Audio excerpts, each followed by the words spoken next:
Good afternoon, Stitch Roadies. It is countdown to Jingle Ball registration. What am I doing a floss tube on this day? It's like I've not been able to think of anything else, but I thought, oh, I'll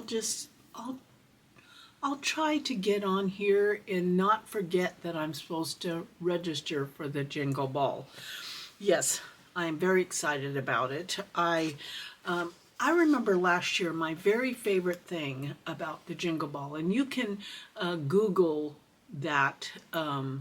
It's Lindy Stitches who organizes it with all these fabulous designers, and there are kits to order if you want, or just classes, or just hanging out. Whatever you want it to be, you get to make it. And I really wanted to get in the class Countdown to Christmas Bell Pull with my friend Beth and learn your specialty stitches with Jeanette Douglas. And I've got to go through the list again because I know I think Teresa Kogut's doing punch needle. It's going to be awesome. It's an awesome lineup. So I'm very excited to be registering for that. I'm going to answer the Q&A towards the end, but right now I want to show you what I've been stitching. So, my book a days, I've been keeping up on it, but not keeping up totally on making sure I did a Christmas stitch and a Halloween stitch each month. I missed a couple months on that, and there weren't as many starts and finishes, and definitely not as many FFOs.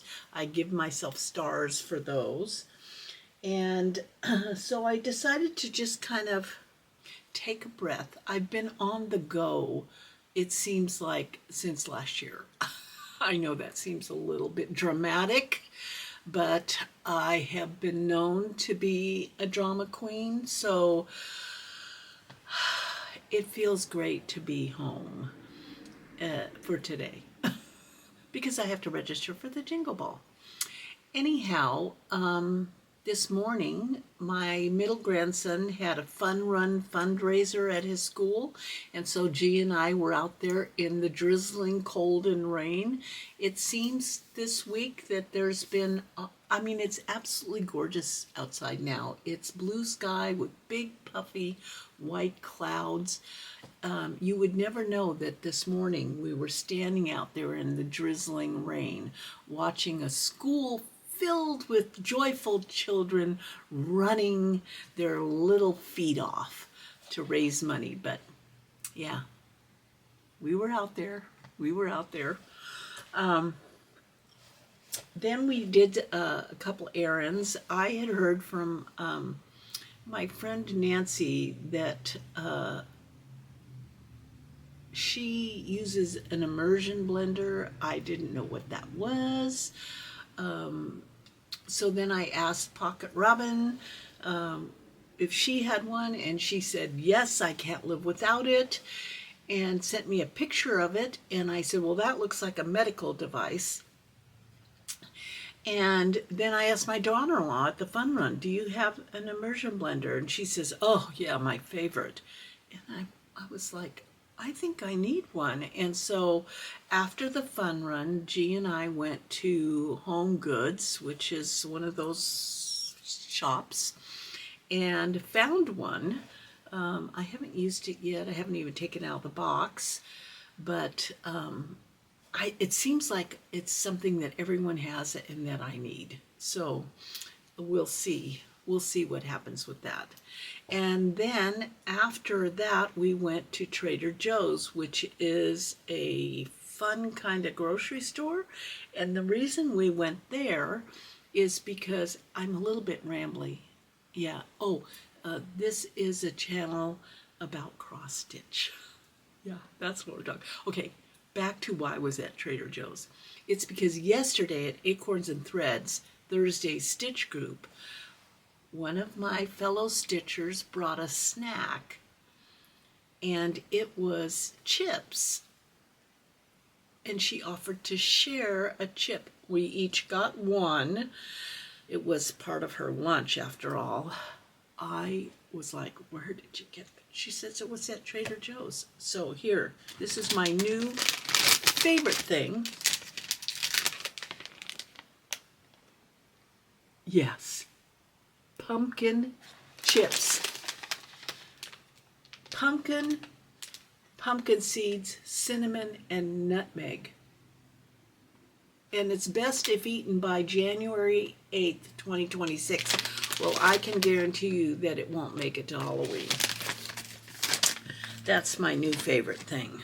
Okay, I'm going to be talking faster and faster because I got to register for the Jingle Ball. Yeah. What next? So yesterday was Stitch Day at Acorns and Threads, and the project I took, because I wanted to put the star on my book of days that I had done something on a Christmas stitch. I give myself a star if I stitch on a Halloween stitch or a Christmas stitch, because I have a lot of those. And so I brought this along with me. Yeah, definitely. I made all of about 30 stitches on it. But it doesn't matter because look at this cute bee needle minder that Wanda gave me. Oh, I just love it. It's so sweet and it looks so realistic. So I immediately put it on there. So that's what I stitched at Stitch Group yesterday. And then as far as the designated stitch goes, I wanted to show you where I was up with that. That's a Tiny Modernist Halloween. So I definitely got my Halloween star for the month. And when you do a designated stitch, it starts moving. So I finished all the little squares on this side. I'm now working over here in the house, and then I will fill in this square, and then all I'll have is 3 squares here to fill in. And I'm hoping to get this done, it'll be tight, by the end of October, only because I really want to, I have a couple of whips that are Thanksgiving, and I like to stitch in season. I'm not good at stitching ahead of the season. And yeah, so I'm hoping to get that done. But I did get distracted. I got distracted because I am a Patreon member, tier 2 of the Artsy Housewife, and she posted her October charts. So when you join the Patreon, Gigi creates a different chart for each tier, and being tier 2, this was the chart. I just thought it was so sweet, and I'm here to tell you, it's like 3.5 inches by 3.5 inches, so it's not big. And I that's the start I got. But I just loved it. So I printed it out, and yeah, there she goes. Okay, what time are we? Ooh, I still have time. Well, while I was at Acorns and Threads, I don't know if I showed you what I picked up there, but I'm going to show it to you, and if it's a repeat, just know that I turned 72 this year. Okay, I got my new coupon book, Acorns Collectors Club. This book, even if you do not live in this area, you can purchase this book from Acorns and Threads, and they keep a record of it under your name at the shop. And so each month is a different coupon. So like January is 20% off your entire purchase. I mean, they're all great. February, 20% off a thread. March, 20% off a fabric. This is the one that I love. April, 20 to 40% off. And you draw a poker chip. Now I know if you don't come to the shop, how do I get my 40% off?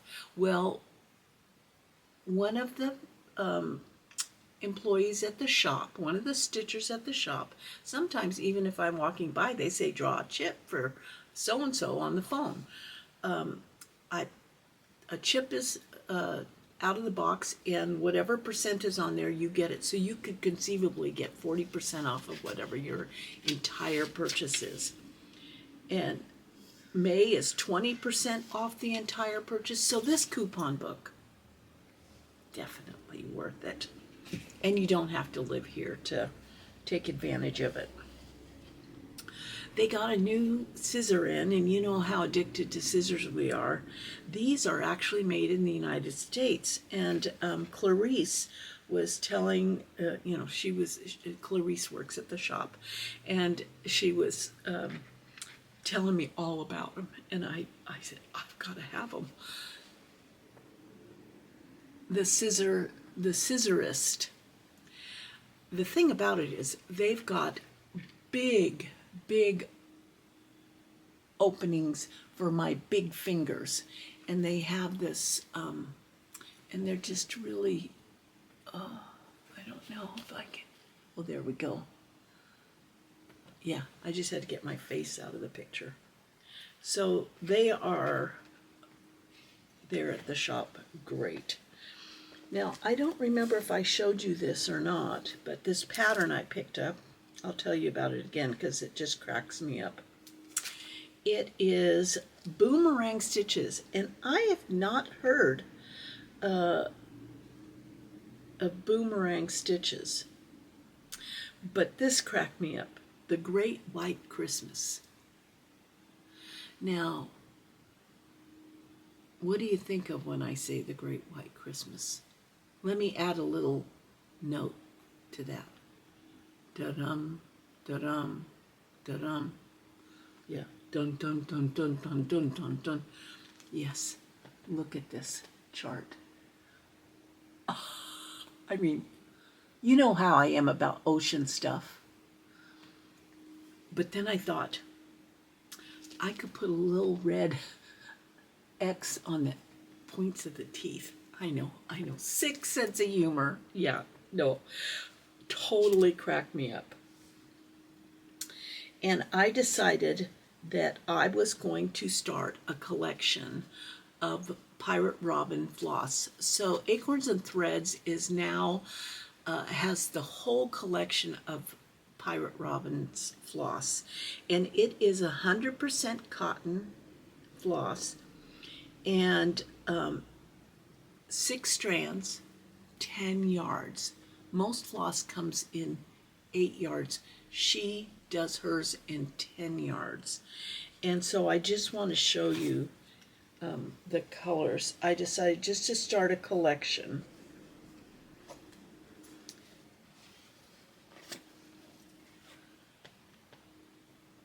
I mean, they are absolutely yummy.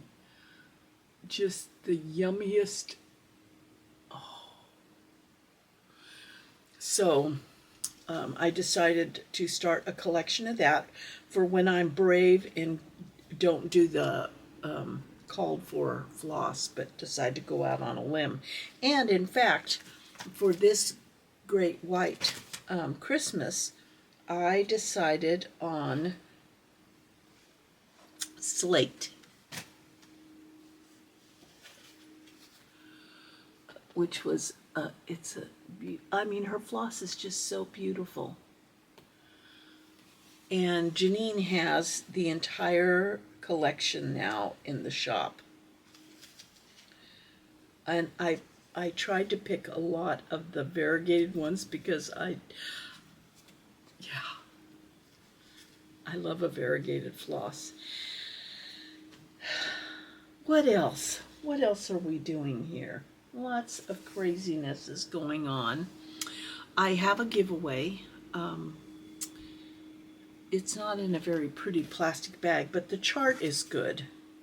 So if you are interested in Women of Honor sampler, I so loved stitching this chart, and it arrived as a birthday gift for my sister on Wednesday, and she called me up and she loved it. And I love that she's going to hang it in her art room. There is alphabet included in it, so you can, if you want to take a name off, which is what I did, and put a different name on, you're able to chart it. And it's by the Rebel Stitcher. It was just a fun stitch, a very special stitch. So if any of you are interested in this, just use the word honor in your comment. Yeah, I would, and I would love to send that off to somebody.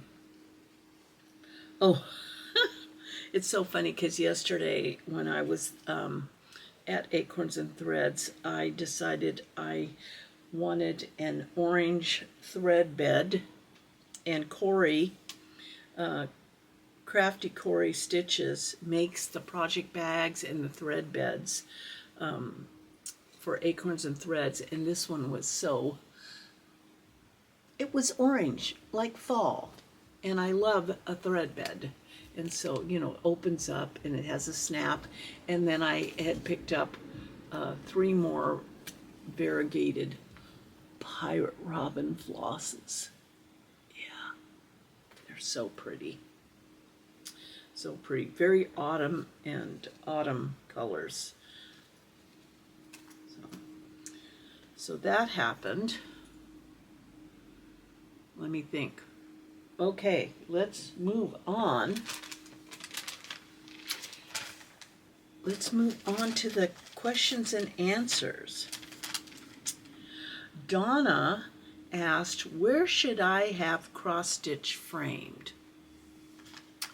The most important part of framing a cross stitch is to ask the place that you're framing it if they frame stitched items, because the biggest issue is the framer knowing how to do fabric, how to frame fabric, because you have to lace it. Now, some people lace theirs ahead of time before they take it to the framers. I do not do that. So finding a framer who knows how to frame stitched is important. So I would interview different frame shops.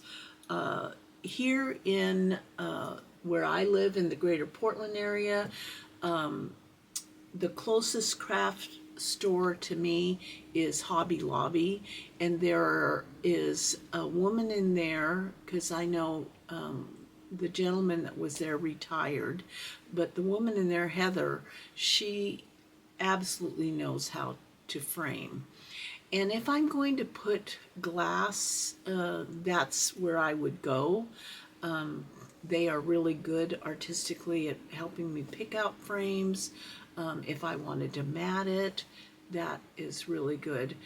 Otherwise, Acorns and Threads, any cross-stitch shop that has framing. Lori, who works at Acorns and Threads, does fabulous framing, and I have had things framed at the shop also. But the difference there is that they do not do any glass at Acorns and Threads.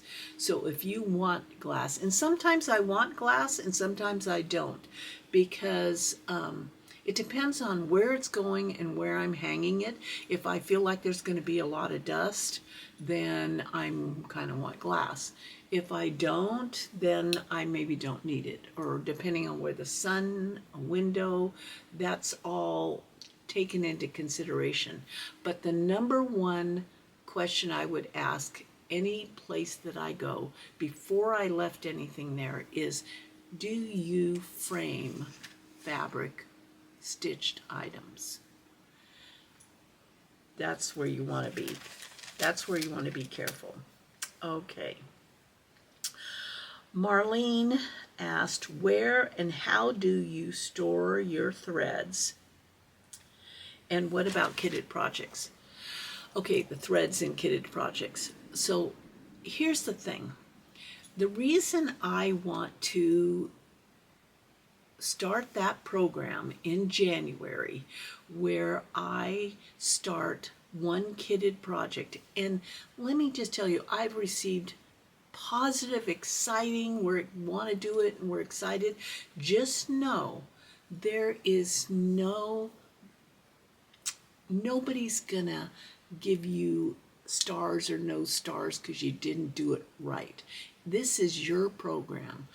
I am going to, starting in 2026, on the first of each month, or the first day of each month that I actually get to stitch, because, maybe something's interrupted my stitching, I'm going to start a kitted project. And that means it's a project that I have the fabric and the floss in there, and it's been sitting there. And I'm not going to make it like you have to do certain kind, or this month we're doing trees, or this month we're doing this or that. No, this is totally run by you. You're the one in charge. Nobody's the boss of you, and you get to give yourself a pat on the back just for even considering it. So I'm doing this because I have a lot of kitted projects, and many of them I like, and some I realized I'm not sure I want to do that anymore. And it's going to give me a way to actually go through my kitted projects. This is similar to the rule I set up for myself about the designated stitch, that the designated stitch has to be a whip. That means it's something I already started, and I'll keep doing that because it has been wonderful for me, relaxing in the evening, not having to stress about anything. And so kitted project 2026, whatever's kitted up, that means something that has the fabric and the thread already chosen, so there's no decision making going on. She also asked how I store my threads. I have overflown. It has overflowed. Everything has overflowed in my creative life. And so my floss lives in my master closet. And I have a fairly decent sized master closet, so that there's a bookshelf in there that has my whips in project bags. And then across from that, on the wall, I ordered off of Amazon metal pegboard. It was 2 sheets of metal pegboard, and I mounted them on the wall. And then I have hooks and that are just kind of hook into the metal pegboard. And I have the variety of flosses by manufacturer, so Weeks, Colorworks, like that, all together, and alphabetically, because that's how they are designated on the chart by name. And so I can look alphabetically. So on each ring I might have 3 letters of the alphabet. And the reason I did that is because I wanted them out of boxes and containers to be able to see them, but not where the sun would get to them. And it's easy for me to go in there and just sit on a chair. I have a little dressing chair in there with the pattern and look for whatever the called for thread is.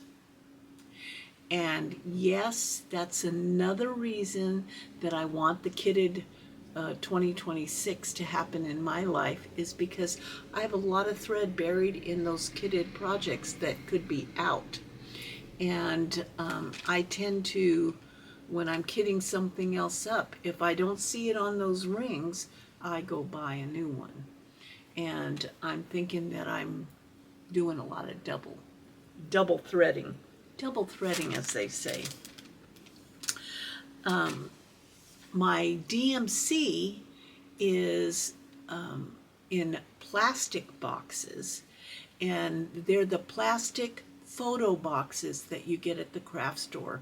So it's a big plastic box, and inside that plastic box are a bunch of little plastic boxes that were for organizing photos. And I have a sticker on each box that says, like, from 0 to 99, 99 to 150, 150 to 200.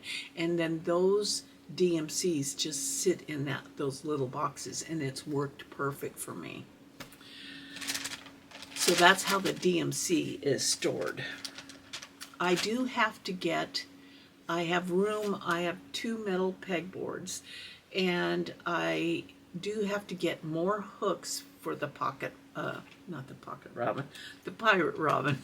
I call my girlfriend Pocket Robin, but the pirate robin, yeah. Okay, R&K Stitching wanted me to talk about linen, even weave, and Aida. It's kind of funny because I know that different people have their go-to favorites on fabric. I don't have like a fabric favorite that excludes all other fabrics. So in my whip pile, I have quite a bit because it's from when I started cross stitching. So there's some Aida, there's some even weave, there's some 32 count, probably quite a bit of 32 count because I was really liking that. There's 40 count, 36 count, 56 count. Yeah, all kinds of fabric. And I kind of like it all. I don't have I'm not going to do that project because I started it on 32 count. No, I'm going to finish it on whatever I started it on because it allows me a breather. If I'm doing 40 count or 56 count, I can't keep up with that sometimes, my eyesight or my patience, and getting a break and going to like a even weave, like I'm doing something on an even weave right now that was a whip, and I thought, oh, this is so nice. Oh, well, it's this project. This project was on an even weave, and which means that the thread, horizontal and vertical threads are exactly the same. I can't tell you, this whip has been a nice break for me. And yeah, so I do it all. You know, I'm not a purist by any means. And then, this is funny, someone was talking about the skeleton. It might have been Marlene was talking, I don't know, about the skeleton storage. I'm going to have G put a picture of a neighbor house in my area because there must be, it must be thousands of dollars of Halloween decoration at this one house. It's absolutely fabulous. And there's another house in this area that literally every giant skeleton out there must be at that house. So how do you store all that? Well, the guy down the road, he's got it down. When it comes to easy, he doesn't take it down. Halloween's over, the skeletons are dressed for Thanksgiving. Thanksgiving's over, the skeletons are dressed for Christmas. Christmas is over, they're dressed for St. Patty's Day. It's hysterical, and it makes me laugh, and it must make other people laugh. And really, he's doing a public service. And I just think that's so fun. Otherwise, you would need a storage unit for some of these things. Now, the house that I will have G put the picture in the video, I have no idea where they put all that stuff. One of their cars must, well, both cars must not be able to be in the garage if they're storing it in the garage, because it is fantastic. Absolutely fantastic. Okay, so I think that was, oh, no, one more question. Oh, okay, we still got a few minutes before the Jingle Ball registration. So, several people asked, how do they give a thumbs up? Because, you know, I want to have a thumbs up in a, I want you to be a subscriber and give me a thumbs up. Yeah, I appreciate it. But how do you do that when you're watching it on TV? Well, the way you do it when you're watching it on TV, several people had all kind, and if you want to go back in the last video and look at the comments, there were several people who had several different ways the way they gave a thumbs up on the television. But Comfort Stitching Jackie, which you want to watch her floss tube, said this is how she does it. She uses her remote. I can give a video a thumbs up by pressing down once on the center button that I press to pause the video. I press it until it shows me the video progress bar and the thumbs up and down icon. Then I press the arrow button on the remote to navigate to the thumbs up icon. Once there, I press the center button to give the video a thumbs up. You can also subscribe to a channel in the same manner. So, those of you that watch on TV, there's ways. I know myself and all the other floss tubers out there would enjoy that. It's a way of saying, yeah, we see you. Okay, I need to get off so I can register for the Jingle Ball. Thank you for hanging in there with me. I hope you have a wonderful week. Keep thinking about that kitted 2026. Make the program your own. I'm excited about it. Let's do it. Love you guys.